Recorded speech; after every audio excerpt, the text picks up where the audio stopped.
तो यहाँ क्या कर रहे हैं? ऐसी सरकार दे देंगे हाँ? दादा हजूर दे वो तो इतने नहीं हैगा, सरकार दे छां दे वो तो दूर है गए। तो फैसलाबाद की करते हो? नहीं ਉਹਦੇ ਘਰ ਸੀ ਗਵਾ पूरा लाहौर? हाँ ऐसा पूरा लाहौर तुर के सफर कर लेते हैं? हाँ दरिया से जाना आज नहीं गया इधर डब्बिया का गेड़ा इधर का लाया इधर फिर इधर का अच्छा, शादी हुई है? नहीं क्यों? ਹੁਣ ਕਿੱਥੇ ਘਰ? उधर से दादा साहब इस तरह ही रात भी दिन भी ऐसे ही है। सड़क के किनारे फुटपाथ पे लम्बे पए हो, हाँ नशा नुशा भी करते हो? अस्सलाम वालेकुम नाजरीन, आप देख रहे हैं उर्दू स्टोरीज। मैं हूं आपका मेजबान मुश्ताक खान लोधी। नाजरीन, आज हमारे साथ मौजूद है फैसलाबाद से आया हुआ एक बूढ़ा शख्स मोहम्मद अशरफ, जिसका नाम है। आइए इन्हीं से जानते हैं इनकी क्या कहानी है, कैसे ये लाहौर आए। अस्सलाम वालेकुम। वालेकुम अस्सलाम हाँ जी बाबा जी, क्या नाम है आपका? मोहम्मद अशरफ मोहम्मद असलम। कहाँ से आए हैं? फैसलाबाद बरासरा मंडी दांगले फैसलाबाद से आए हैं। हाँ तो यहाँ क्या कर रहे हैं? ऐसी सरकार दे देंगे हाँ? दादा हजूर दे वो तो इतने नहीं हैगा, सरकार दे छां दे वो तो दूर है गए। तो इधर डब्बे शब्बे बना के ना इधर गया सीगा चपुरजी इधरों स्टेशन ते वो सारी जगह फिर के ये कपड़े ले तब्दील किए ये इत्थे आके पाए फिर की फैसलाबाद की करते हो? हैं फैसलाबाद की करते हो? नहीं ਉਹਦੇ ਘਰ ਸੀਗਾ ਵਾ घर सी? ਹਾਂ ਤੇ ਹੁਣ ਕਿੱਥੇ ਘਰ? ਉਹਦੇ ਸੇ ਦਾਦਾ ਸਾਹਿਬ ਇਸ ਤਰ੍ਹਾਂ ਹੀ ਰਾਤ ਵੀ ਦਿਨ ਵੀ ਏਦਾਂ ਹੀ ਤੇ ਇਹ ਤੇ ਜਗ੍ਹਾ ਦਾਤਾ ਸਾਹਿਬ ਨਹੀਂ ਹੈਗੀ, ਨਹੀਂ ਰਾਤ ਨੂੰ ਉੱਥੇ ਜਾ ਕੇ ਸਵਾਂਗੇ ਉੱਥੇ ਜਾ ਕੇ ਸੋਵੋਗੇ? ਹਾਂ ਦਾਦਾ ਤੇ ਇੰਨੀ ਦੂਰ ਜਾਓਗੇ ਰਾਤ ਨੂੰ? ਹਾਂ ਉੱਥੇ ਰੌਣਕ ਬਿਜਲੀ ਅੱਛਾ, ਮੈਨੂੰ ਇਹ ਦੱਸੋ ਮੇਰੀ ਗੱਲ ਸੁਣੋ। ਤੇ ਤੁਸੀਂ ਜਦੋਂ ਫੈਸਲਾਬਾਦ ਘਰ ਸੀ, ਫੈਸਲਾਬਾਦ ਘਰ ਨੂੰ ਕੀ ਹੋਇਆ? ਖਤਮ ਹੋ ਗਿਆ? ਉਹ ਖਤਮ ਵੇਚ ਦਿੱਤਾ ਹੈ? ਹਾਂ ਬਸ ਕਿੰਨੇ ਵੇਚਿਆ? ਉਹ ਮਾਈ ਬਾਪ ਨੇ ਵੇਚ ਦਿੱਤਾ ਸੀ ਉਹ ਫੌਜ ਹੋ ਗਏ ਮਾਈ ਬਾਪ ਦਾ ਘਰ ਸੀ? ਹਾਂ ਬਸ ਤੁਹਾਡਾ ਘਰ ਕਿੱਥੇ? ਬਸ ਮੇਰਾ ਕੋਈ ਸ਼ਾਦੀ ਹੋਈ ਹੈ? ਨਹੀਂ ਕਿਉਂ? ਨਹੀਂ ਸ਼ਾਦੀ ਨਹੀਂ ਕੀਤੀ? ਨਹੀਂ ਭੈਣ ਭਰਾ ਹੈਗੇ ਨੇ? ਭੈਣ ਹੈ ਉਹ ਮੰਡੀ ਤਾਂਦ ਰਿਹਾ ਸ਼ਾਦੀशुदा है ਕਿਧਰ?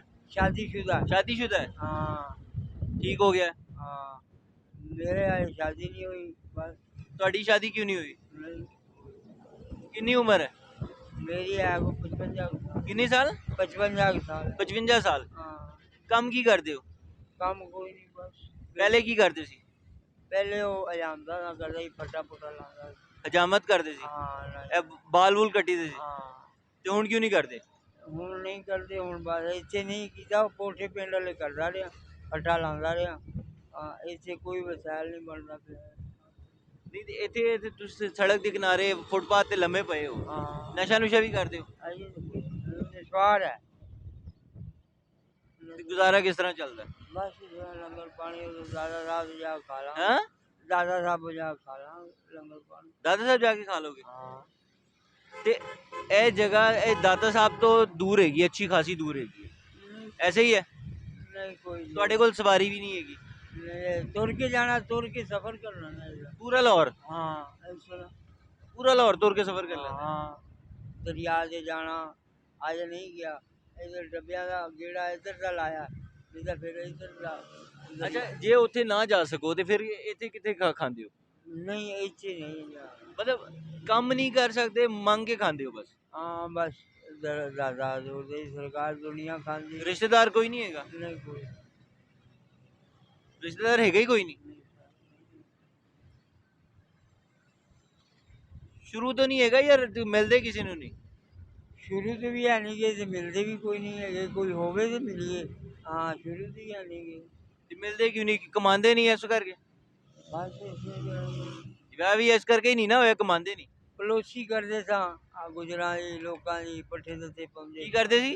ਪੱਠੇ ਪਾਉਂਦੇ ਸੀ ਮਾਲ ਡੰਗਰ ਨੂੰ ਹੁਣ ਨਹੀਂ ਪੈਂਦੇ ਹੈਗੇ ਹਾਂ ਕੰਮ ਨਹੀਂ ਹੁੰਦਾ ਹਾਂ ਪੱਠੇ ਪਾਉਂਦੇ ਤੇ ਹੁਣ ਇੱਥੇ ਹੀ ਗੁਜ਼ਾਰਾ ਕਰੋਗੇ? ਹਾਂ ਇਨਸ਼ਾਅੱਲਾ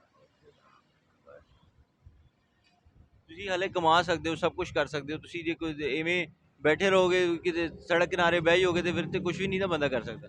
ਝੋਲ ਖਾਣਾ ਬੁੱਢੇ ਬੁੱਢੇ ਬੰਦੇ ਤੇ ਮਜ਼ਦੂਰੀਆਂ ਕਰ ਰਹੇ ਨੇ। ਸਹੀ ਬਾਤ ਹੈ ਮੇਰੇ ਕੋਲ ਨਹੀਂ ਹੁੰਦਾ ਕੰਮ ਟਿੱਪੀਆਂ ਆਉਂਦੀਆਂ ਬਸ चलो जी नाजरीन, आपने गुफ्तगू सुनी। ये बुज़ुर्ग की फैसलाबाद से इनका ताल्लुक़ है, फैसलाबाद से ये यहाँ आए हैं लाहौर, और यहाँ पर सड़क किनारे ये लेटे हुए हैं फुटपाथ पर। अगर हम अपनी ज़िंदगी को खुद नहीं संवारेंगे तो ज़िंदगी खुद से नहीं संवरती। खुदा उनकी मदद नहीं करता जो हम अपनी मदद आप नहीं करते। अगर हम इसी तरह अपना मददगार छोड़ देंगे तो ज़िंदगी ऐसे ही करते करते एक दिन ज़िंदगी की शाम हो जाएगी। लेकिन ज़िंदगी गुजारना मकसद नहीं है, ज़िंदगी जीना मकसद है। बहुत शुक्रिया, अपना ख्याल रखिएगा। अल्लाह हाफ़िज़।